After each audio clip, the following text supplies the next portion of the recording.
Estamos recibiendo, como les decíamos antes de la pausa, al rector de la Universidad de la República. Gracias por acompañarnos. ¿Qué tal? Buenos días. Recién conversábamos con Valcórdoba, representante del Ministerio de Economía y Finanzas, sobre lo que es la elaboración de un presupuesto. Y en un organismo como una entidad como es la Universidad de la República es, supongo, un trabajo bastante complejo, sobre todo después a la hora de no solo definir el presupuesto, sino cómo repartir ese presupuesto. Ustedes están en esa instancia ahora, definiendo los últimos detalles. Sí, hemos decidido usar el primer plazo de referidos en las leyes y la Constitución, que es el 31 de julio, para presentar el presupuesto ante el Poder Ejecutivo, de manera de tener un mes de plazo para dialogar con el Poder Ejecutivo a ver qué presupuesto en definitiva elevan ellos. La cuestión constitucional es que al Parlamento llegan las propuestas que hace el ente autónomo, la Universidad de la República en este caso, y el Poder Ejecutivo por otro, y el Parlamento, el Poder Legislativo, tiene que moverse entre esos dos números presentados por, si son distintos, si son iguales no hay problema, si son distintos... Nunca pasa tampoco eso, ¿no? Yo que yo sepa, no. El Parlamento tiene que moverse entre esos dos números. Y habitualmente ha pasado que el Parlamento suele mediar, digamos, sea efectivamente agregarle algo a lo que pide el ente autónomo y bajar un poco, agregar algo a lo que pide el Poder Ejecutivo y bajar un poco lo que pide el ente autónomo. Veremos ahora qué pasa, porque sobre algunas cuestiones está habiendo una polémica interesante, digamos, un diálogo interesante entre el Poder Legislativo y el Poder Ejecutivo que es un buen lugar para nosotros movernos en ese espacio. En algún momento alguien ha dicho, cuando se elabora el presupuesto hay que pedir mucho para que te den, no sé, la cuarta parte de lo que uno pide, como estrategia. No ha sido la actitud, creo que casi nunca, pero en este caso los parámetros que fijó el partido de gobierno y que son parámetros internacionales, ahora voy a decir cuáles son, y que la universidad aceptó, hacen que el número básico esté casi determinado haciendo esos cálculos. Y los cálculos son que si, como de acuerdo a las recomendaciones de la UNESCO, hay que dedicar el 6% a la educación y hay que dedicar el 1% por lo menos a ciencia y tecnología, estos son números mínimos. En los países más desarrollados los números están notoriamente por arriba, y en el entorno también Brasil, por ejemplo, dedica mucho más del 6% del Producto Bruto Interno a la educación. Esos números, uno hace un cálculo, se fija cuánto da el Producto Bruto Interno al final de este quinquenio, en el 2019-2020, y dice cuánto es el 6% de eso, cuánto es el 1% de eso, hace una cuenta y da un número. Ese número es el que nosotros hemos tomado como referencia. Es un 8.000 y pico de millones de dólares, 8.572, no, ese se número dice es por pesos. allí. Son pesos eso. En pesos. Pesos del 1 de enero de este año, porque hay que tomar algún valor fijo, es en pesos porque hay que presentarlo en pesos, va a ser usado ese valor fijo del 1 de enero de este año, después habrá que multiplicar por la inflación y por otros factores que correspondan, o por el valor del dólar si fueran cosas internacionales.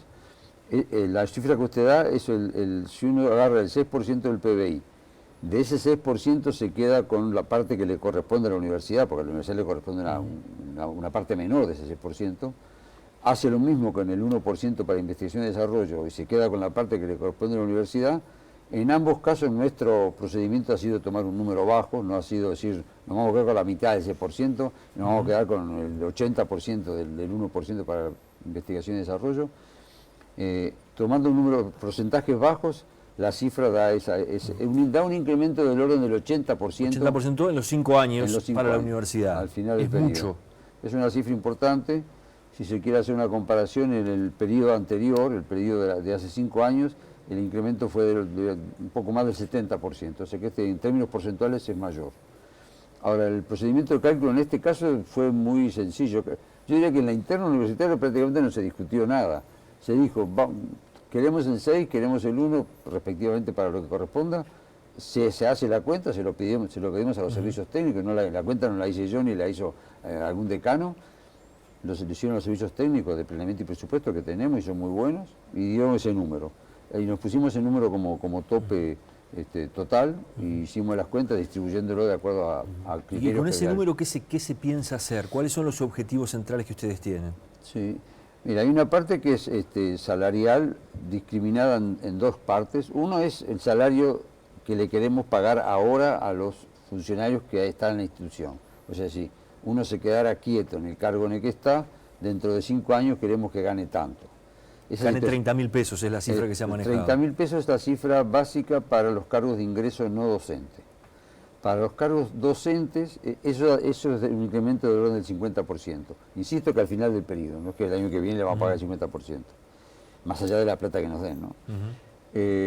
Y en el caso docente la estructura del aumento es bastante distinta, porque el aumento básico es mucho menor, es la mitad, el 25%, pero partimos de que la movilidad docente es mucho mayor, en el sentido que nosotros queremos que la gente crezca, así que vamos a destinar partidas importantes para dar becas de posgrado, vamos a dar partidas importantes para aumentar la carga horaria de los docentes. Los horarios universitarios son muy variados, uno puede estar con un cargo de 5 horas y puede tener un cargo de 40 horas, querríamos aumentar el promedio horario. Queremos que la gente tenga la posibilidad de hacer carrera, está claro que una cosa es un docente de grado 1 o 2, otra cosa es un docente de grado 5, como somos la gente más conocida, digamos. Así que tenemos que poner dinero para ese crecimiento en la escala, por lo cual la estructura del aumento salarial es distinta a la otra. Queremos fomentar la dedicación total, o sea, gente que se dedique por entero a la institución con prohibición de hacer otro trabajo, eso se remunera un poco mejor. Eso ya existe, ¿verdad? Existe, hay unos 1.000 docentes en esa situación actualmente, es una cifra muy baja a escala del mundial, y hay universidades donde el 90% de los docentes no pueden hacer otra cosa que dar clases en la universidad. Y cobran como tal. En la universidad, fíjese que las personas que trabajan en la universidad son en cargos docentes son más de 8.000. Las personas, ¿no? En cargos son más, porque hay gente que tiene 2 cargos. Y en las 8.000 hay 1.000 que tienen esa situación. Cuando la universidad, yo que sé, de Río de Janeiro, por no decir una ciudad grande, de un país grande, el 80% son docentes con dedicación total. O sea que si fueran 8.000, 6.400 tienen dedicación total.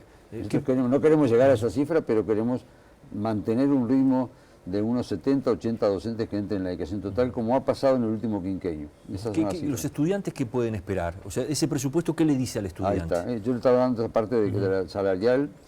Vamos a tener un proyectos transversales, es el nombre que va a tener, porque son transversales a una cosa que está en el sentido opuesto. Vamos a tener un capítulo importante dedicado a la mejoría de la calidad y el crecimiento estudiantil. Vamos a pedir una partida importante de becas, prácticamente aumentar el 80% el número de estudiantes becados. Y ¿Cuántos becados tiene hoy la universidad? La universidad tiene 7.000 becados con un monto muy bajo, son menos de 7.000 pesos por mes, es el máximo que puede cobrar. Ese es un fondo que está financiado por los aportes que hacemos los egresados a un fondo de solidaridad, que se distribuye muy bien, está muy bien controlado.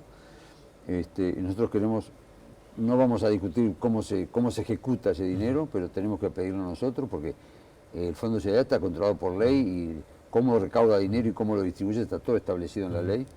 Nosotros querríamos aumentar eso de una manera drástica, ya le digo, pasar de 7.000 a 10.000 el monto de beca por un lado, y por otro lado aumentar fuertemente la cantidad. ¿Llegar a cuántas? ¿12.000, 13.000? Ahí está, exactamente. 13.000 es la cifra que da justito ese incremento que le digo. Si uno mira en términos de la capacidad adquisitiva del estudiante, actualmente los estudiantes que provienen de los niveles más bajos económicos, el método de cálculo es complicado, me parece que explicárselo a la audiencia de la televisión es para complicar la historia, pero piense en términos de nivel adquisitivo. La gente que proviene de niveles adquisitivos inferiores de la escala social uruguaya, ahora están recibiendo uno de los divide en 5, quintil, los de abajo están recibiendo casi todos, los que piden. Del segundo quintil, una parte pequeña, nosotros querríamos completar el segundo quintil de manera que prácticamente hasta la mitad de la escala social o económica de los uruguayos, los estudiantes puedan estar becados de una manera. 10.000 tampoco da para vivir solo con eso, pero de una manera que realmente sea un aporte sustantivo. Pero hay más, porque vamos a destinar mucho dinero a tratar de eliminar los cupos que hay en algunas carreras. En limitaciones de ingreso a determinados. Que tenemos en carreras donde la capacidad económica que nos da no nos permite. Eso se da básicamente en carreras relacionadas con tecnologías médicas. y con educación física, ahí es donde es más notoria ¿El presupuesto contempla ampliarle los cupos en educación física, por ejemplo? Exactamente, ese pedido va a estar explícito en la misma categoría esta de mejorar la calidad de la educación. Vamos a pedir muchos más cargos para el conjunto de la institución, no solo para esta que tiene ese problema de cupos, sino bajar la cantidad de estudiantes por grupos en ingeniería, en ciencias económicas, no sé. Terminar con eso de ir a sacar hora temprano o lugar temprano, reservarlo a las 6, 7 de la mañana. Exactamente.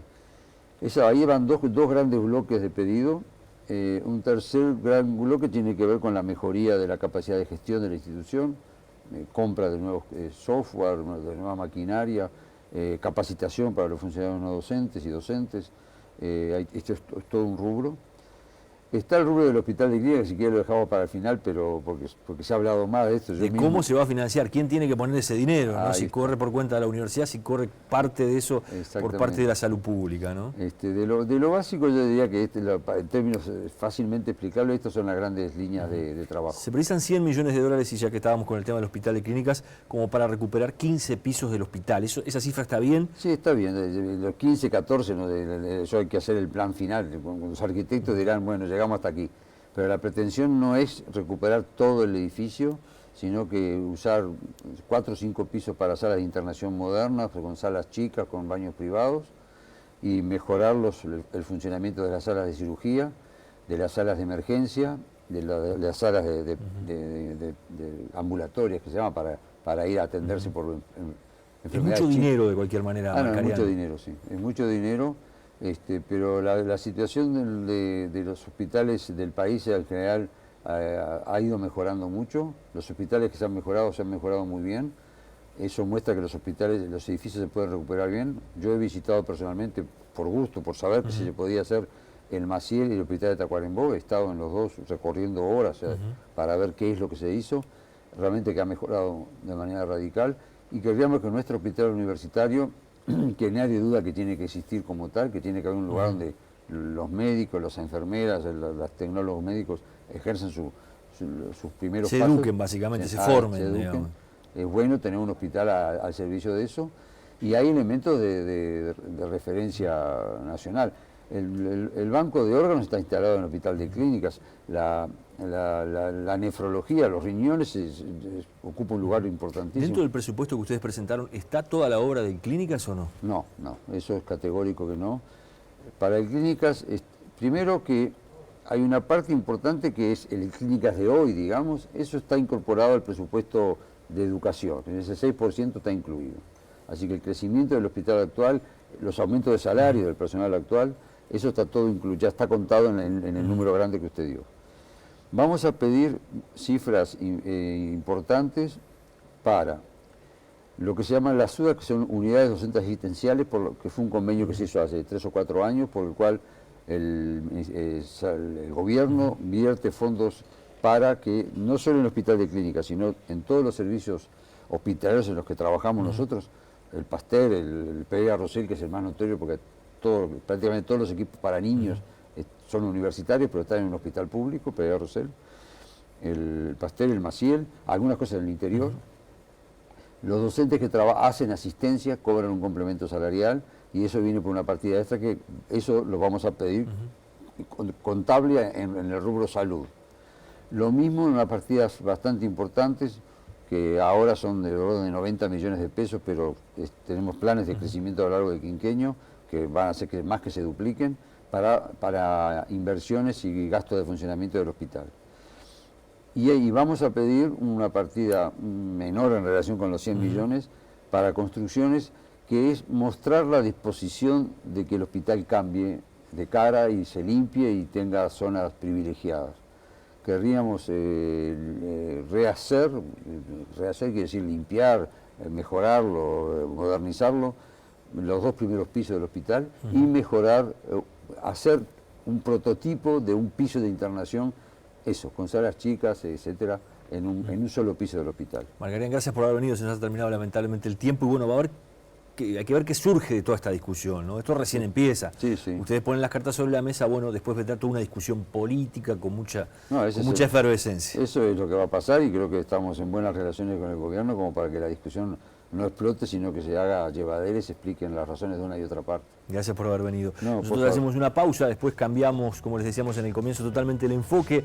Vamos a hablar sobre lo que fue el fallecimiento de Alcides Guilla y cómo impactó todo el tema de Maracaná y el maracanazo en la propia cultura de los uruguayos en estos años. Ya regresamos.